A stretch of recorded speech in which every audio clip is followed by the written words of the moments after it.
Shalom anak-anak. Ya salam. Bagaimana kabarnya nak? Sehat semua? Oh puji Tuhan, semuanya dalam keadaan sehat ya. Ya baik nah. Saat ini kita kembali lagi untuk masuk dalam pembelajaran kita, yaitu pendidikan agama Kristen. Nah baik nak, sebelum kita masuk dalam materi kita langsung saja berdoa kepada Tuhan Yesus. Yuk. Tuhan, kami bersyukur kepadamu Tuhan Yesus. Kami sangat berterima kasih Tuhan Yesus atas kebaikan-Mu, penyertaan-Mu dalam kehidupan kami. Terima kasih atas kekuatan, kesehatan yang Tuhan berikan kepada kami. Apa yang baik saat ini Tuhan Yesus, kami anak-anak-Mu Tuhan Yesus, kami mau belajar Tuhan Yesus. Ampuni kami Tuhan Yesus dari setiap dosa-dosa kami Tuhan. Kami mau belajar tentang pertobatan Tuhan Yesus. Tuhan, kiranya melalui materi ini Tuhan Yesus kami dapat mengerti, memahami dan menyimak materi kami pada hari ini Tuhan Yesus. Terpujilah nama-Mu, hanya di dalam nama Tuhan Yesus kami berdoa dan mengucap syukur. Haleluya, amin. Nah baik anak-anak, nah saat ini Bapak menyampaikan materi kita, yaitu mengapa kita harus bertobat. Nah kemarin Bapak sudah menjelaskan tentang apa itu bertobat. Nah sekarang Bapak mau menjelaskan apa sih alasannya mengapa kita harus bertobat. Nah perhatikan ini nak. Nah mengapa kita harus bertobat? Yang pertama itu sebab Allah itu kudus. Ya, kita harus tahu dulu ya bahwa Allah itu kudus. Ya, Allah yang Maha Kudus menciptakan semuanya itu kudus. Ya, semua ciptaan-ciptaan Tuhan itu kudus. Ya, baik itu manusia, baik itu ciptaan-ciptaan yang lain. Nah, khususnya manusia itu hidup tentram di antara semua ciptaan yang lainnya. Ya, tetapi manusia jatuh ke dalam dosa. Ya, manusia yang pertama laki-laki dan perempuan siapa nak? Iya benar, Adam dan Hawa. Nah pada saat itu kan Tuhan memberikan suatu larangan, ya larangan yang tidak boleh dilakukan. Kira-kira apa? Iya benar, ya Tuhan memerintahkan supaya Adam dan Hawa tidak boleh makan buah pohon larangan ya di tengah-tengah Taman Eden. Ya, ada buah pohon pengetahuan tentang yang baik dan yang jahat itu tidak boleh dimakan. Apa yang dilarang Tuhan tidak boleh dilakukan. Ya, tetapi manusia ya melawan perintah Allah. Ya. Nah, karena suatu hari karena iblis ya datang untuk menggoda Hawa. Ya makanya manusia sudah mulai melawan perintah Allah. Manusia mau pengen sama seperti Allah, tidak boleh karena kita ini adalah ciptaan Tuhan. Nah di situ manusia mulai bercela, menodai kekudusannya di hadapan Allah. Mulai dari situ manusia putus, terpisah hubungan dengan Allah.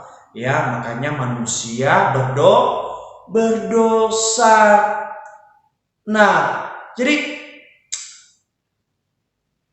yang kudus atau Allah yang kudus tidak bisa bersatu dengan dosa, tidak bisa nah. Ya, makanya Allah itu tidak berkenan dengan dosa karena dosa itu adalah kekejian di mata Tuhan.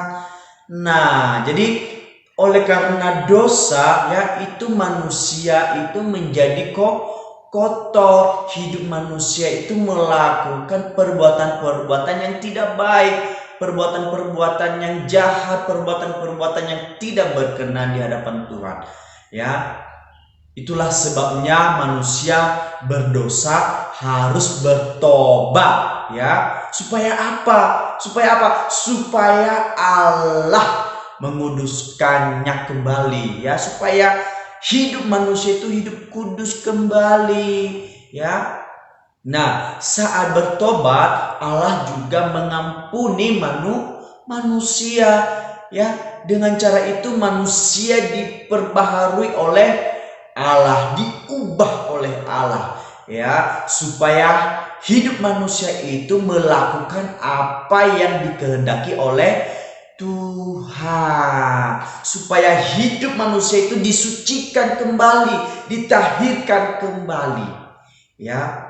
Ya, Allah Maha Kudus itu tidak berkompromi dengan dosa. Ya, manusia berdosa harus bertobat. Ya, harus bertobat, nak. Ya, agar dapat bersama-sama dengan Allah. Ya, oke, paham, nak?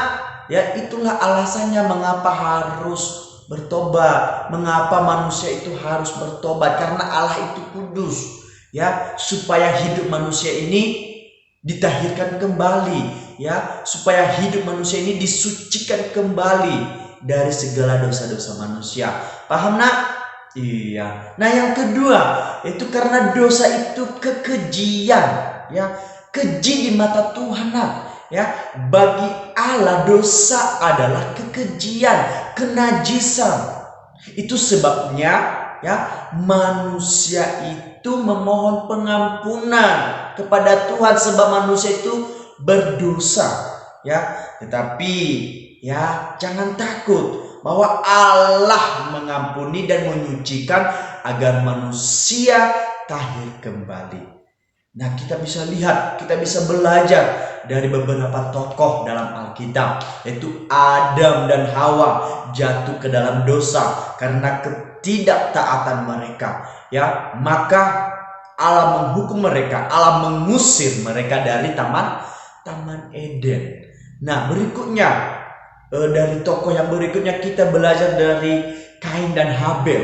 Ya, ketika Kain membunuh Habel, maka Allah murka terhadap Kain. Nah, itulah perbuatan-perbuatan dosa, ya. Nah, kejahatan manusia di bumi ini juga semakin banyak, ya. Makanya Allah menghukum manusia, ya, dengan air bah. Ini cerita tentang Nuna, ya. Allah menghukum manusia dengan air bah karena manusia-manusia di bumi semakin banyak melakukan yang jahat, kecuali keluarga Nuh. Nuh bersama-sama dengan keluarganya, ya, keluarga Nuh diselamatkan. Kenapa? Karena keluarga Nuh, ya, Nuh dan keluarganya itu taat dengan perintah Tuhan. Ya, itulah sebabnya. Oleh sebab itu Allah tidak membiarkan dosa itu, ya, tidak membiarkan dosa itu. Nah, itulah mengapa manusia harus bertobat. Nah, ya, oke. Nah, ketiga yaitu Allah mencari orang berdosa, ya. Nah, rencana Allah, ya, menciptakan manusia yaitu untuk memberikan kehidupan yang bahagia kepada manusia, ya.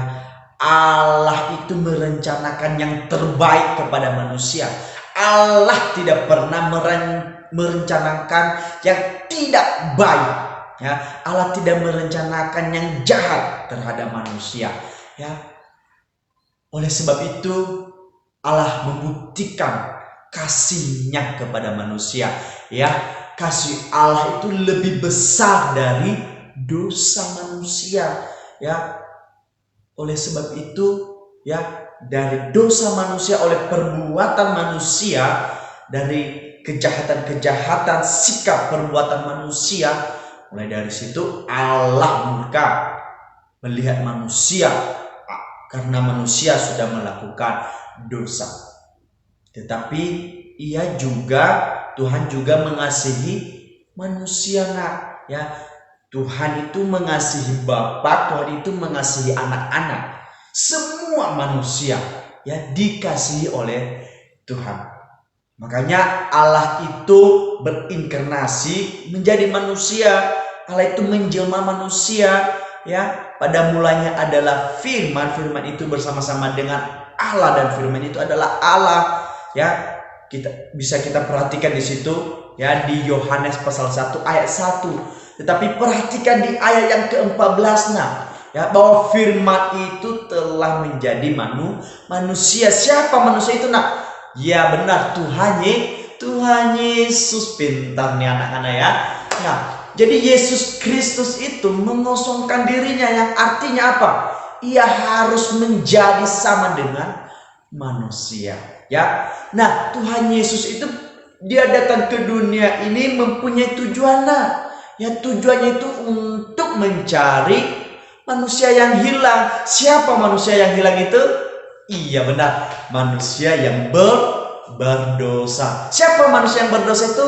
Termasuk bapak, termasuk anak-anak, termasuk orang tua kita, termasuk orang-orang yang di sekitar kita. Semua manusia berdosa. Makanya Tuhan Yesus datang ke dunia ini untuk menyelamatkan kita dari dosa, dari maut, supaya kita manusia itu tidak masuk ke dalam neraka, tetapi apa? Supaya kita itu masuk ke dalam surga, ya, supaya kita masuk ke dalam kerajaan Allah, ya. Nah, manusia berdosa dapat diselamatkan jika ada tebusan yang layak. Siapa yang layak menebuskan kita, Iya benar, yaitu hanya Yesus Kristus, satu-satunya jalan, ya, satu-satunya yang menebus dosa manusia, yaitu hanya Yesus Kristus. Sebab di Yohanes pasal 14 ayat 6 di situ dikatakan, kata Yesus kepadanya, "Akulah jalan, kebenaran dan hidup. Tidak ada seorang pun yang datang kepada Bapa kalau tidak melalui aku." Yang artinya tidak ada jalan lain selain Tuhan Yesus menuju keselamatan, menuju ke sorga. Tidak ada, ya, hanya Yesus Kristus. Jadi jangan takut. Makanya harus ada pertobatan. Makanya manusia harus bertobat. Supaya apa? Supaya manusia diperbaharui, supaya manusia masuk ke dalam surga, ya, masuk ke dalam kerajaan surga. Nah, itu alasannya mengapa manusia harus bertobat. Dan yang keempat adalah kutuk versus berkat. Artinya apa? Ya, kutuk versus berkat. Iya, ada dua pilihan. Mau pilih kutuk atau mau pilih berkat. Nah, ada dua pilihan. Ya, tentu saja kita anak-anak, kita semua manusia tentu memilih berkat. Ya, bukan memilih kutuk. Kan kutuk itu kan nggak baik, nggak baik dalam kehidupan kita. Justru kutuk itu adalah sesuatu yang harus kita singkirkan dalam kehidupan kita, ya, harus kita jauhkan dalam hidup kita. Kita buang itu, jangan sampai kutuk itu ada dalam diri kita, ya. Orang yang tidak bertobat itu terkena kutuk. Mau nggak kena kutuk, Ya, kalau mau kena kutuk, nggak usah bertobat. Tetapi Bapak rasa kita tidak boleh kena kutuk. Yang artinya berarti kita harus bertobat. Ya, kena kutuk adalah akibat dari dosa. Ya benar, ya. Kutuk itu akibat dari dosa, ya. Upah dosa adalah maut, ya. Berarti orang yang tidak bertobat akan menerima kutuk kekal selama-lamanya. Oleh sebab itu, kita jauhkan kutuk. Nah, apa yang harus kita lakukan? Berarti kita harus bertobat. Supaya apa? Supaya kita memperoleh berkat. Ya. Orang yang bertobat beroleh kemenangan. Katakan berkemenangan. Dan menikmati kebahagiaan dalam kerajaan Allah untuk selama-lamanya. Gimana paham? Ya, berarti supaya kita memperoleh berkat, apa yang harus kita lakukan? Supaya kita memperoleh berkat, apa yang harus kita lakukan?